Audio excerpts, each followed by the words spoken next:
Indo British advanced pain clinic, నొప్పి మాయం, surgery దూరం. For appointments 9155515563. నమస్తే, welcome to I dream inside politics with కవిత.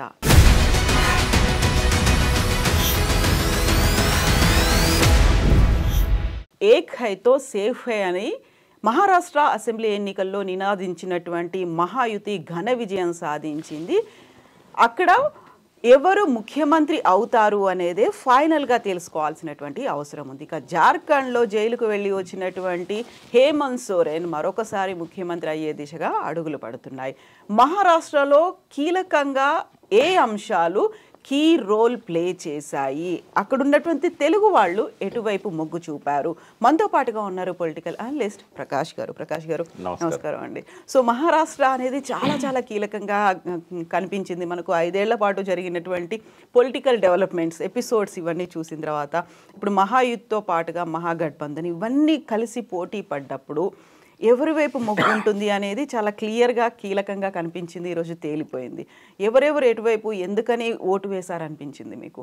ఎన్నికల మేనిఫెస్టోల కంటే కూడా ఇతర కారణాలు ఎక్కువగా ప్రభావితం చేశాయి. మనము ఒక 3 నెలల క్రితం మహారాష్ట్రలో ఉన్న పరిస్థితి చూస్తే యాంటీ బీజేపీ వేవ్ స్పష్టంగా కనబడ్డది. ఈవెన్ పార్లమెంట్ ఎలక్షన్స్ అంతా ఇప్పుడు 6 నెలలే అయింది కదా, రిజల్ట్స్ 5 నెలలు 6 నెలలు. ఈ 5-6 నెలల్లో ఏం మేజర్ మార్పు వచ్చింది? చాలా ప్రతికూల వాతావరణం ఉండేది అప్పుడు. అందరు అన్నారు నెక్స్ట్ మహారాష్ట్రలో కాంగ్రెస్ రాబోతుంది అని. అవును, అంటే బీజేపీ వాళ్ళు కూడా అన్నారు, వాళ్ళు కూడా చాలా టఫ్ ఉంటుంది ఎలక్షన్, ఎవరికి వచ్చినా స్లైట్ ఎడ్జ్ ఉంటుంది అని అన్నారు. నెక్ టు నెక్ ఉంటుంది అని అన్నారు. అంటే ఈ 5-6 నెలల్లో బీజేపీ తీసుకున్న కొన్ని నిర్ణయాలు వాళ్ళకు అనుకూలంగా ఓట్ బ్యాంకును టర్న్ చేయగలిగాయి. వాస్తవంగా కాంగ్రెస్ మేనిఫెస్టో చాలా జనాకర్షణ పథకాలతో నిండి ఉన్నది. అంటే కర్ణాటక కంటే తెలంగాణ ఎలక్షన్స్లో ఎక్కువ హామీలు ఇచ్చారు, తెలంగాణ కంటే మహారాష్ట్రలో ఎక్కువ హామీలు ఇచ్చారు. మహారాష్ట్రలో వాళ్ళు ఇచ్చిన హామీలలో ఇప్పుడు బహన్ యోజన, లడ్కీ బహన్ యోజన అని ఏదైతే 1500 ఇస్తామని చెప్పేసి బీజేపీ చెప్పిందో దాన్ని వీళ్ళు 3000 ఇస్తామన్నారు. తర్వాత ఫ్రీ బస్ ఇస్తామన్నారు. ఇక్కడ 2 లక్షలు రుణమాఫీ చేస్తే అక్కడ 3 లక్షలు చేస్తామన్నారు. తర్వాత నిరుద్యోగ యువతకు నిరుద్యోగ భృతి ఇస్తామన్నారు. ఇంకా వాటికి అంతు లేదు ఆ వాగ్దానాలు, హామీలు. అయితే అక్కడ ప్రజలను ప్రభావితం చేసింది ఏంటంటే కొంత మహారాష్ట్ర తెలంగాణ బార్డర్ చాలా ఎక్కువ కిలోమీటర్స్ బార్డర్ ఉంటుంది. రైట్ ఫ్రమ్ మీకు జైరాబాద్ అవతల నుంచి అక్కడ మధ్యలో కొద్దిగా బీదర్ జిల్లా ఉన్నా కూడా అక్కడ నుంచి స్టార్ట్ చేస్తే దాదాపుగా బెల్లంపల్లి, దాదాపు ఏటూరు నాగరం వరకు కూడా, అంటే ఛత్తీస్గఢ్ కొంచెం గడ్చిరోలి డిస్ట్రిక్ట్ వరకు, అంటే సిర్పూర్, కాగజ్ నగర్, బెల్లంపల్లి అక్కడ దాకా బౌండరీ ఉంటుంది. సో ఎక్కువ రాకపోకలు ఉంటాయి. తర్వాత అక్కడ కూడా మన తెలుగు వార్తలు వింటూ ఉంటారు, వాళ్ళకి తెలుగు వస్తుంది. సో ఇక్కడ ఏ హామీ కూడా అమలు చేయట్లేదు కాంగ్రెస్ ప్రభుత్వం. కర్ణాటకలో కూడా హామీల అమల్లో చాలా వైఫల్యాలు ఉన్నాయి. సో ఈ విషయాలన్నీ వీళ్ళు మాటలు ఇస్తారు తప్ప వీళ్ళు నెరవేర్చారు అనేది ఒక ప్రచారం అయితే అక్కడ జరిగినట్టుంది. తెలుగు వాళ్ళ మీద ప్రధానంగా ఈ మేనిఫెస్టో ప్రభావం ఏం లేదు. ఇక్కడ నుంచి వెళ్ళిన మన మంత్రులు కానీ, ముఖ్యమంత్రి గారు కానీ, రేవంత్ రెడ్డిది, వీళ్ళ ప్రభావం కూడా పెద్ద కనబడలేదు. అదే కేసీఆర్ అక్కడ బీఆర్ఎస్ను విస్తరించే క్రమంలో చాలా స్పష్టంగా కనబడ్డది కేసీఆర్ ప్రభావం. ఆ పాలన కావాలని కోరుకున్నారు. కేసీఆర్ వస్తే రైతులకు బాగా లాభం జరుగుతుంది అనుకున్నారు. బట్ రైతులకు అనుకూలంగా కాంగ్రెస్ ఇచ్చిన హామీలను మాత్రం నమ్మలేదు. పెరిఫెరీలో ఉన్న అన్ని జిల్లాల్లో కూడా సీతక్క వీళ్ళంతా ఇక్కడ నాయకులంతా పోయి క్యాంప్ వేసి పనిచేశారు. వాళ్ళ ప్రభావం కూడా పెద్దగా ఏం లేదు. మహారాష్ట్రలో అన్ని కార్నర్స్ నుంచి కూడా ఒకే రకమైన ఫలితాలు వచ్చాయి. దాదాపుగా బీజేపీ అన్ని దిక్కులో కూడా తన ప్రభావాన్ని చాటింది. అంటే ఇక్కడ వాళ్ళు తీసుకున్న నిర్ణయాలు ఏంటి? ప్రధానంగా ఈ 5-6 నెలల్లో ఇంత గెలుపును ప్రభావితం చేయగలిగిన ఏంటి అన్నప్పుడు, ఒకటి నేషనల్ లెవెల్లోనే వాళ్ళు ఒక పాలసీ తీసుకున్నారు, ప్రాంతీయ పార్టీలను చీల్చాలి, వీలైనంత వరకు వాటి ప్రభావం నుంచి ప్రజలను జాతీయ పార్టీల వైపుగా తీసుకురావాలి, నాయకత్వాన్ని, ఎదిగిన నాయకత్వాన్ని మళ్ళీ ఫర్దర్గా ముందుకు పోకుండా వాళ్ళని అక్కడ ఫుల్ స్టాప్ పెట్టాలి, శరద్ పవార్ లాంటి పెద్ద నాయకుడిని కూడా ఒక చిన్న ప్రాంతానికి పరిమితం చేసి అందులో కూడా ఆయన అజిత్ పవార్కు వచ్చిన వాటిలలో సగం సీట్లు కూడా రాని పరిస్థితి క్రియేట్ చేశారు. అంటే ఎన్సీపీ పెట్టింది శరద్ పవార్, నడిపింది శరద్ పవార్, దాన్ని దేశ రాజకీయాల్లోకి తీసుకెళ్ళి ప్రధాని ఎవరు ఉండాలి అనే డిసైడ్ చేసే స్థాయి వరకు తానే ప్రధానమంత్రి క్యాండిడేట్గా ఉండాలనే దాకా ఎన్సీపీ ఎదిగింది. అటువంటి టవరింగ్ పర్సనాలిటీని ఆ పార్టీని చీల్చడం ద్వారా, అందులో ఉన్న యంగ్ లీడర్షిప్ను తమ దిక్కు తెచ్చుకోవడం ద్వారా దాన్ని స్ప్లిట్ చేశారు. శివసేన కూడా బాల్ ఠాకరే పెట్టిన మొక్క, అది తిరుగులేని పార్టీ, అది మహారాష్ట్ర రాజకీయాలలో. బాల్ ఠాకరే ఉన్నప్పుడే ఆయన అల్లుడు రాజ్ ఠాకరే దూరమైనా కూడా ఆ పార్టీ గట్టిగా నిలబడ్డది. అటువంటి పార్టీని రెండు ముక్కలు చేశారు. ఇవాళ చాలా పరిమితమైన స్థానాలకు ఉద్ధవ్ ఠాకరేను తగ్గించారు. అంటే బీజేపీ పాలసీ వీలైనంత వరకు దేశం మొత్తంలో కూడా ప్రాంతీయ పార్టీల ఉనికిని లేకుండా చేయాలి, ఒకవేళ ఉన్నా కూడా దాన్ని స్ప్లిట్ చేసి తమ దిక్కు తెచ్చుకోవాలి అనేది స్పష్టంగా కనబడుతున్నది. తెలంగాణలో కూడా ప్రయత్నం చేశారు. మొదటి టర్ములోనే హరీష్ రావును తమ దిక్కు తెచ్చుకోవాలనేది ఒక పెద్ద ప్రయత్నం చేశారు. కానీ హరీష్ రావు స్ట్రాంగ్గా నిలబడంతో ఆ ప్రయత్నాలు ఫెయిల్ అయినాయి. అంటే ఆ ప్రయత్నం కంటిన్యూగా నడుస్తూనే ఉంది. ఇప్పుడు కూడా మొన్నటి ఎన్నికల కంటే ముందు ఆ ప్రయత్నం జరిగింది. ఎన్నికల తర్వాత ఓ ప్రచారం చేశారు, హరీష్ రావు గారు 20 మంది తీసుకొని మా పార్టీలోకి వస్తున్నారని. అంటే ఎప్పుడు ప్రాంతీయ పార్టీలను టార్గెట్ చేయడం అనేది మహారాష్ట్రలో వాళ్ళ స్ట్రాటజీ ఫలించింది. వాళ్ళు ఒక్కటి కాకుండా ఆపగలిగారు. అవసరమైన అంటే పార్టీని స్ప్లిట్ చేయడానికి ముఖ్యమంత్రి స్థానాన్ని కూడా శివసేన నుంచి చీల్చుకొని వచ్చిన షిండేకి ఇవ్వగలిగారు. మళ్ళీ ఆయన ఎక్కడ వాళ్ళ దిక్కు వెళ్తాడేమో అని మళ్ళీ గెలిచిన తర్వాత కూడా నువ్వే ముఖ్యమంత్రి అని చెప్పారు. ఇప్పుడు ఇస్తారనేది అనుమానం, ఎందుకంటే ఎక్కువ సీట్లు బీజేపీకి వచ్చాయి కాబట్టి ఆయనకు ఇవ్వాలని ఏం లేదు. సో అక్కడ ప్రధాన పాత్ర ఈ ఎన్నికల్లో ఆర్ఎస్ఎస్, ఈ విక్టరీకి సింహభాగం ఆర్ఎస్ఎస్దే. వాళ్ళు ఏం చేశారంటే 1,50,000 సమావేశాలు పెట్టారు రాష్ట్ర వ్యాప్తంగా. మొత్తం 3 monthsలో 100 రోజుల లోపల రాష్ట్ర వ్యాప్తంగా అన్ని విలేజ్లలో 45,000 గ్రామాలలో ప్రతి తలుపు తట్టారు.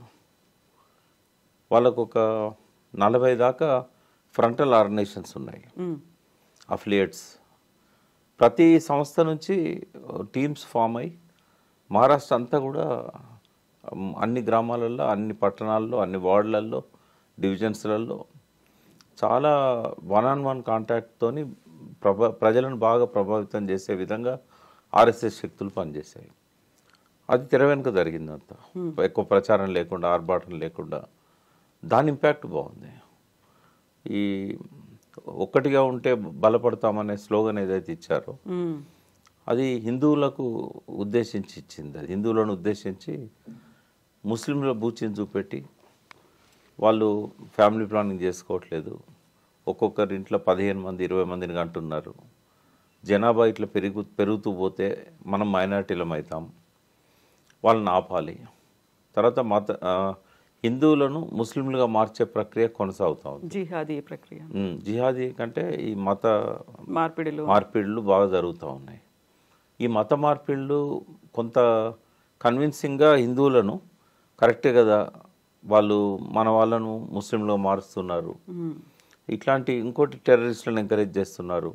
ఎప్పుడో జరిగిన బాంబ్ బ్లాస్ట్లు, తర్వాత Taj Mahal hotel incident, Taj hotel రీసెంట్గా సబర్మతి ఫైల్స్ అని ఇవన్నీ మళ్ళీ బయటికి తీయడము, ఇవన్నీ కొంత హిందువులను పోలరైజ్ చేయడంలో బాగా ఉపయోగించుకున్నారు.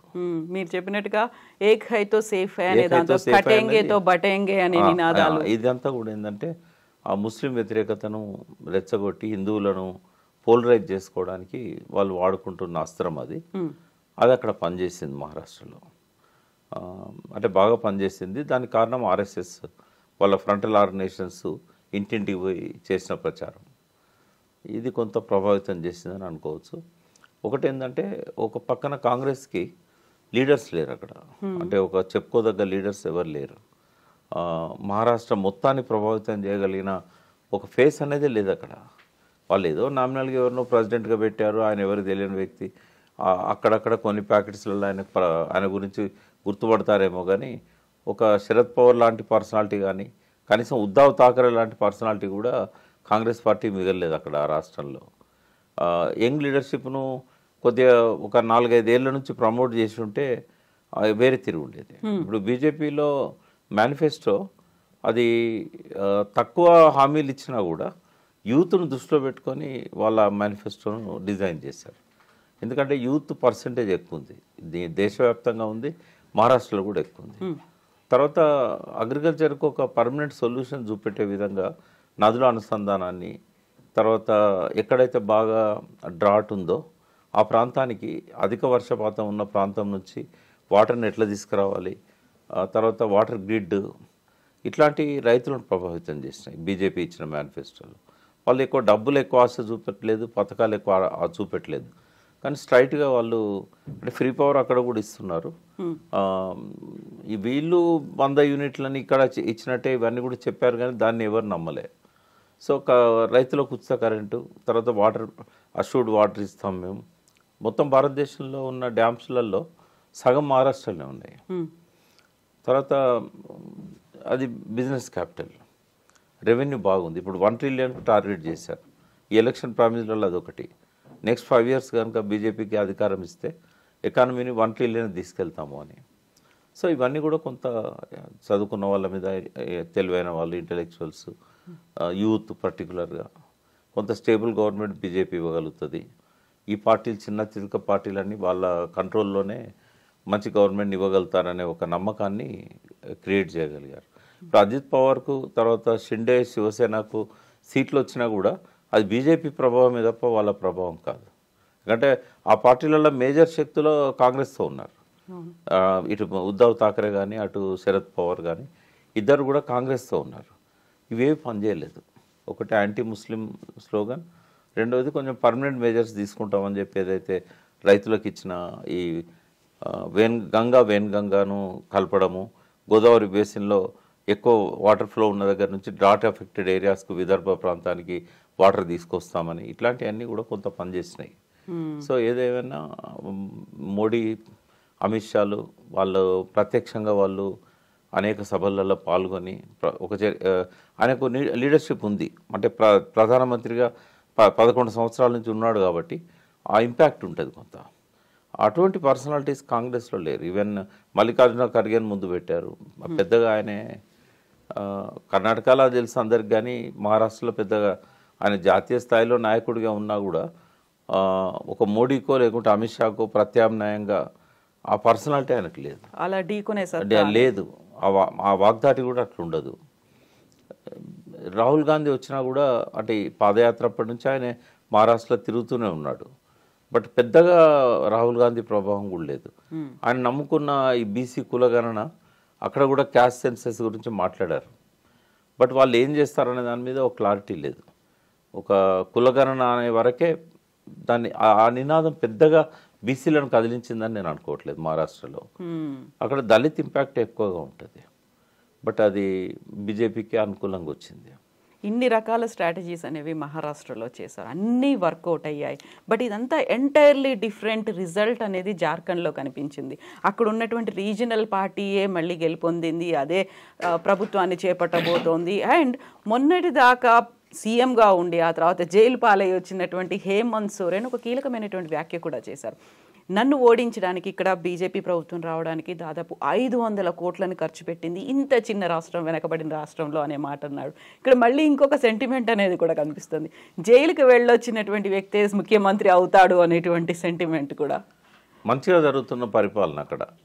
ఆ టైంలో ఆయనను అరెస్ట్ చేయడము ఎలక్షన్లను దృష్టిలో పెట్టుకొని చేశారు. నయాన్నో భయాన్నో తమ వైపు తెచ్చుకోవాలనుకుంటున్నారు. అయితే జనరల్ ట్రైబల్స్ వాళ్ళంతా, ఈ ట్రైబల్స్ మీద డబ్బు ప్రభావం ఎక్కువగా ఉండదు, వాళ్ళ కమిట్మెంట్ ఉంటుంది. వాళ్ళ మనిషి మా ఓడు, మా కమ్యూనిటీ, మా పాలన మాకు కావాలి అంటే జనరల్గానే ఈ హిందూ ఇట్లాంటి సెంటిమెంట్ ట్రైబల్స్ మీద పనిచేయదు. ఇప్పుడు మహారాష్ట్రలో ఉన్న వాతావరణం వేరు, జార్ఖండ్లో ఉన్న వాతావరణం వేరు. అక్కడ ముస్లింలు పెద్దగా ఏం లేదు, అక్కడ ఇష్యూస్ లోకల్ ఇష్యూస్ ఉన్నాయి. సో వాళ్ళు ఏంటంటే ఇంకోటి, ఈ నోట్ల కట్టలకు ఓట్లేసే తత్వం గిరిజనులలో ఉండదు. అంటే కొంత లంబడ గిరిజనులలో ఉంటుంది కానీ ఈ ఆదివాసీ ట్రైబ్స్ ఫారెస్ట్ ట్రైబ్స్లలో మనకు దాని ఇంపాక్ట్ పెద్ద కనబడదు. వాళ్ళు డబ్బు మీద ఆధారపడ్డ జీవిత విధానం కాదు వాళ్ళది. వాళ్ళ జీవన విధానం అంతా ప్రకృతి మీద ఆధారపడి ఉంటుంది. సో శిబు సోరెన్ కానీ హేమంత్ సోరెన్ కానీ వాళ్ళు ఓన్ చేసుకున్నారు. జార్ఖండ్ రాష్ట్రం ఏర్పడ్డది అంటే శిబు సోరెన్ దశాబ్దాల కృషి ఉంటుంది దాని వెనకాల. కాబట్టి ఆ సెంటిమెంట్ కొంత ఉంటుంది. ఆయన అరెస్ట్ చేయడంతో ఎక్కడ లేని సింపతి వచ్చింది. ఆయన వైఫ్ మళ్ళీ ముందు పెట్టడము, ఆమె కొంత అట్రాక్ట్ చేయడము, ఆమె ఇంపాక్ట్ కొంత వాళ్ళ మీద పనిచేసింది. అక్కడ కూడా హామీలు వాగ్దానాలు రెండు సైడ్లు వచ్చినాయి. బట్ అంటే కాంగ్రెస్ వల్ల ఆడ జార్ఖండ్కు లాభం జరగలే, జేఎంఎం వల్ల కాంగ్రెస్కు లాభం జరిగింది. వాళ్ళతో కలిసి ఇవాళ సంకీర్ణ ప్రభుత్వంలో ఉండే పరిస్థితి వచ్చింది. ఇక్కడనేమో బీజేపీ వల్ల ఈ ప్రాంతీయ పార్టీలకు లాభాలు జరిగినాయి. కాబట్టి మళ్ళొకసారి అక్కడ హేమంత్ సోరెనే ముఖ్యమంత్రి అవుతారు. కానీ ట్రైబల్స్ మీద పెద్దగా బీజేపీ ఆయుధాలు ఏవైతే ఉన్నాయో ఏవి పనిచేయలేదు. వనవాసి కళ్యాణ్ అని ఒక సంస్థ ఉంది వాళ్ళకి. అవును, వాళ్ళు ఏంటంటే ఆర్ఎస్ఎస్ ఆదివాసీలలో పనిచేస్తున్నారు. అంటే రాజకీయం కంటే ఎక్కువ వాళ్ళ ఇష్యూస్ మీదనే ఆ సంస్థ పనిచేస్తుంది. లైవ్లీహుడ్ మీద వాళ్ళ మీద ఎక్కువ వాళ్ళు ఉన్నా కూడా వాళ్ళ ప్రభావం పెద్దగా ఉండదు. అంటే పాలిటిక్స్ మీద వాళ్ళు చెప్తే పెద్ద వినరు. వాళ్ళ వెల్ఫేర్ మీద మాట్లాడితే వింటారు కానీ పాలిటిక్స్ మీద ఆ సంస్థ ప్రభావం కూడా ఎక్కువ ఉండదు. అక్కడ ఉన్నటువంటి అడవులు, భూగర్భ గనులు, ఇంకోటి ఏంటంటే అక్కడ బీజేపీ ఎక్కువ మైనింగ్ మాఫియాకు సపోర్ట్ ఉంటుంది అనేది కూడా ఉంటుంది. దానికి అగెనెస్ట్గా ఉంటారు ట్రైబల్స్. ఎందుకంటే నిత్యం వాళ్ళ సంఘర్షణ, వాళ్ళ పోరాటం అంతా కూడా ఆ మైనింగ్ యజమానులతోనే. యజమానులకు అనుకూలంగా ఉండే పార్టీ బీజేపీ, యజమానుల పక్షాన ఉండేది జేఎంఎం, వీళ్ళ బాధితుల పక్షాన ఉండేది జేఎంఎం. అక్కడ కూడా ట్రేడ్ యూనియన్స్ ఉంటాయి, ఇవన్నీ ఉంటాయి. వామపక్ష పార్టీల ప్రభావం తక్కువే ఉంది అక్కడ. కొంత రామ్విలాస్ పాస్వాన్ పార్టీ ఉన్న నితీష్ సంబంధించిన వాళ్ళు కూడా కంటెస్ట్ చేశారు. ఈ అలయన్స్లో వాళ్ళకు కూడా కొన్ని సీట్లు ఇచ్చారు, చాలా తక్కువ, ఒక్కొక్క సీట్ ఏదో ఇచ్చినట్టున్నారు. బట్ ఏదున్నా వాళ్ళిద్దరి ప్రభావం కూడా పెద్దగా లేదు. ఎంఐఎంకి ఎక్కడో ఒక దగ్గర వచ్చినట్టుంది, మహారాష్ట్రలో అనుకుంటా. ఎంఐఎం ప్రభావం పెద్దగా ఈసారి లేదు ఎక్కడ కూడా. అంటే అది కాంగ్రెస్ ఓటు దించడానికి టార్గెటెడ్గా పనిచేస్తున్న పార్టీ. ఎవరి ఓటు స్ప్లిట్ చేస్తుంది అనేది ముస్లిమ్స్ ఓట్లే కదా వాళ్ళు చీల్చాల్సింది. ఇప్పుడు ఒకటైతే దేశవ్యాప్తంగా ముస్లిమ్స్ ఒక నిర్ణయం తీసుకున్నారు, మనం ఇంకా కాంగ్రెస్ని నమ్ముకోవాలి. ఎందుకంటే ఏ పార్టీని నమ్మినా కూడా బీజేపీ అప్పర్ హ్యాండ్ అవుతున్నది. కాంగ్రెస్ ఒకటే బీజేపీని ఎదుర్కోగలుగుతుంది, ఇంకా దప్ప మనకు దిక్కు లేదనే నిర్ణయానికి వచ్చారు. అందుకే మజ్లిస్ పెద్దగా చీల్చలేకపోయింది అక్కడ. లాస్ట్ టైం బీహార్లో ఒక 4-5 సీట్లు వచ్చాయి. బట్ ఇక్కడ మహారాష్ట్రలో పెద్దగా అది వర్కౌట్ కాలేదు. అది ఉన్నారు ముస్లిమ్స్ బాగా, బట్ వీళ్ళు ఎలక్షన్లప్పుడే పోతారు, ఎలక్షన్లప్పుడే క్యాండిడేట్లను పెట్టి కొంత వాళ్ళకి ఫండ్ ఇచ్చి హడావిడి అనేది ఉంటుంది. మొదటి నుంచి కూడా మజ్లిస్ ముస్లింల ప్రయోజనాల కోసం దేశవ్యాప్తంగా ఒక స్ట్రాంగ్ పార్టీగా ఎవాల్వ్ అయ్యే అవకాశం ఉన్నా కూడా సలావుద్దీన్ ఓవైసీ కానీ ఆయన ఇద్దరు కుమారులు కానీ ఆ వైపుగా ప్రయత్నాలు చేయలేదు. ఒకవేళ అది ఉండుంటే కొంత బీజేపీ దూకుడు కళ్ళెం పడేది. కాంగ్రెస్తో అలయన్స్ అయ్యి ఒక ప్లాట్ఫామ్ క్రియేట్ చేసుకోగలిగితే ముస్లిమ్స్ ఈ ప్రచారాన్ని కొంత కౌంటర్ చేసేవాళ్ళు. ఎందుకంటే ఎవరో ఒక 1% టెర్రరిజాన్ని ఎంకరేజ్ చేసే ముస్లిమ్స్ ఉండొచ్చు, ఇంకొక 1% మత తత్వాన్ని ఎంకరేజ్ చేస్తూ మత మార్పిడులు చేసే ముస్లిమ్స్ ఉండొచ్చు. కానీ 99% ముస్లిమ్స్ అంతా కూడా రోజువారీ జీవన చర్యలో భాగంగా, దినచర్యలో భాగంగా వాళ్ళ జీవితాల కోసం వాళ్ళు పనిచేసుకుంటూ ఉండేవాళ్ళు. వాళ్ళకి ఇవన్నీ ఏమి ఉండవు. వీళ్ళు అన్నట్టు హిందూ వ్యతిరేకత కానీ ఇట్లాంటిది కానీ ఈ జీవన విధానంలో భాగమైపోయారు వాళ్ళు. మన దగ్గర కూడా ఫెస్టివల్ వచ్చినప్పుడు ఎంత మంచిగా హిందూ ముస్లిమ్స్ కలిసిపోతారు. అసోయిదుల దాన్ని ఏమంటారు, పీరీల పండుగ కలిసి చేసుకుంటాం కదా. ఇట్లా ప్రతిసారి కూడా రంజాన్ వచ్చినప్పుడు అలాయ్ బలాయిలు, తర్వాత వాళ్ళు మనకు షీర్ కుర్మా ఇవ్వడము, మనం ఫెస్టివల్స్ అప్పుడు వాళ్ళ భోజనాలు పిలవడము, బక్రీద్ వచ్చినప్పుడు వాళ్ళు మనకు మాంసం పంపడం, ఇట్లాంటివన్నీ కొన్ని దశాబ్దాలు శతాబ్దాలుగా ఇవాల్వ్ అయిన సంస్కృతి అది. దీన్ని విచ్ఛిన్నం చేయడానికి వాళ్ళు తీసుకుంటున్న ఆ నినాదం కొంచెం భయకంపితులను చేయడం, ముస్లిం బూచి చూపెట్టడం అనేది బీజేపీకి వాళ్ళు అనుకూలిస్తున్న అంశం. దాన్ని కౌంటర్ చేయడానికి సెక్యులర్ ఫోర్సెస్ అంతా కూడా ఒక్కటి కావాలి, గెలుపు ఓటంలో ఎవరికైనా రావచ్చు, ఓడిపోవచ్చు, గెలవచ్చు. కానీ ఒక రాంగ్ ట్రెండ్ని, రాంగ్ కల్చర్ని, ఒక విష సంస్కృతిని ప్రజల మెదళ్ళలో నింపి తమ పబ్బం గడుపుకోవాలని చూస్తున్నది బీజేపీ. ఇక్కడ ప్రకాష్ గారు ఇంకొక వాదన కూడా వినిపించింది. మహారాష్ట్ర ఎన్నికల రిజల్ట్స్ని బేస్ చేసుకొని దేశవ్యాప్తంగా జమిలిని అమలు పరచాలా వద్దా అనే ఒక నిర్ణయాన్ని కూడా బీజేపీ తీసుకుంటుందని. ఇప్పుడు మహారాష్ట్ర ఎన్నికల ఫలితాలు తమకు అనుకూలంగా వచ్చాయి కాబట్టి ఎలాంటి నిర్ణయం ఉంటుంది అనుకుంటున్నారు మీరు? ఇవి ప్రభావితం చేయవు వాటి మీద, వీటి ప్రభావం ఏముండదు. కాకుంటే ఇప్పుడు ఈ మహారాష్ట్రలో వచ్చిన ఫలితం ప్రభావం ఎట్లుంటుందంటే, అక్కడ కర్ణాటకలో బీజేపీని, కాంగ్రెస్ కూల్చడానికి అక్కడ ప్రిపేర్ అవుతారు. మళ్ళా ఇక్కడ కూడా కాంగ్రెస్ను అస్థిరపరచడానికి బీజేపీ ప్రయత్నం చేస్తుంది. కాకుంటే ఇక్కడ వాళ్ళ మింగుడు పడింది ఏంటంటే, ఇక్కడ ఒక బీఆర్ఎస్ అనేది సెకండ్ పొజిషన్లో ఉన్న పార్టీ. పార్లమెంట్లో సీట్ రాకపోయినా కూడా ఐజాన్ టుడే కూడా ఏ ఎలక్షన్ పెట్టినా కాంగ్రెస్కు బీఆర్ఎస్కే ఉంటుంది తప్ప బీజేపీకి ఆ పాత్ర రాదు. సెకండ్ పొజిషన్ ఎప్పటికీ రాదు ఇక్కడ. అయితే ఈరోజు బండి సంజయ్ ఇంకో మాట అన్నారు, కాంగ్రెస్ ఎమ్మెల్యేలు వాళ్ళంతటా వాళ్లే ప్రభుత్వాన్ని కూలుస్తారు, మేమే ఆ అవకాశాన్ని దాన్ని తీసుకోము, అవసరము మాకు లేదు అనే మాట. అంటే వాళ్ళ సపోర్ట్తోనే కూలుస్తారు. ఓకే, మనం చాలాసార్లు మాట్లాడుకున్నాం. పొంగులేటిని వాళ్ళు డెఫినెట్గా వాళ్ళ కంట్రోల్లోకి తెచ్చుకుంటారు. ఆ కేసు ఏమైందనేది వాళ్ళు చెప్పట్లేదు, వీళ్ళు చెప్పట్లేదు. అది తేలేదాకా వాళ్ళని నిజంగానే పొంగులేటిని ఫిక్స్ చేయడానికి ఆధారాలనే అనేది ఒకళ్ళు లేకపోతే చెప్పేవాళ్ళే కదా. ఉండేది ఉంటేనే అవసరమైనప్పుడు ఆ అస్త్రాన్ని వాడుకుందాం అన్నట్టుగా వాళ్ళు ఎందుకు బయట పెట్టలేదు? బయట పెడితే ఏమవుతుందంటే రేపు వాళ్ళ దిక్కు తెచ్చుకునే అవకాశం పోగొట్టుకుంటారు.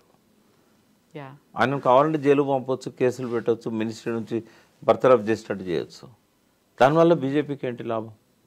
అయితే ఆయన మీద ఉన్న ఆరోపణలను అట్లే పెట్టి రేపు మీరు ఓ 10 మంది ఎమ్మెల్యేలతో బయటికి రండి, మిమ్మల్ని మేము ముఖ్యమంత్రి చేస్తాం, అన్ని శక్తులను మేము మీకు అనుకూలంగా పోలరైజ్ చేస్తాం. ఇప్పుడు ఇవాళ ఉన్న సిచ్యువేషన్లో రేపు ఒకవేళ రేవంత్ రెడ్డిని దించాలన్నప్పుడు ఇష్టం ఉన్నా లేకున్నా బీఆర్ఎస్ కలిసి వస్తుంది. అది లీడ్ చేసేది బీజేపీ అయినా బీఆర్ఎస్ డెఫినెట్గా కలిసి వస్తుందని నేను అనుకుంటున్నాను. ఎందుకంటే రేవంత్ రెడ్డి ప్రభుత్వాన్ని అస్థిరపరచాలనే ఆలోచన వాళ్ళు లేకపోయినా ఇంకెవరన్నా పని చేస్తే దాన్ని సహకరిస్తారు. ఇప్పుడున్న వాళ్ళ మధ్య ఉన్న వైరం ఏదైతే ఉన్నదో అది ఆ వైపుగా పోతున్నది. కాబట్టి next target Telangana and Karnataka, ఈ రెండు ప్రభుత్వాలే కదా ఇప్పుడున్నాయి కాంగ్రెస్కి ప్రధానంగా. ఈ రెండింటిని అస్థిరపరచడానికి బీజేపీ వ్యూహం సిద్ధం చేస్తుంది. ఇప్పుడు ఢిల్లీ ఎలక్షన్ ఒకటినా కూడా ఇదే ప్రధానంగా ఉంటుంది వాళ్ళ స్ట్రాటజీ.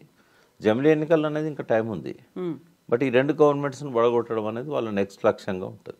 వాళ్ళ కంట్రోల్లో ఉండే ప్రభుత్వాన్ని ఇక్కడ తెచ్చుకుంటారు. బీజేపీ గవర్నమెంట్ కాకపోయినా కాంగ్రెస్లోనే స్ప్లిట్ చేసి తమ వర్గాన్ని అక్కడ ఎస్టాబ్లిష్ చేసే ప్రయత్నం చేస్తారు. అది జరుగుతుంది. ఎస్ ప్రకాష్ గారు, థ్యాంక్ యూ సో మచ్ అండి. Thank you.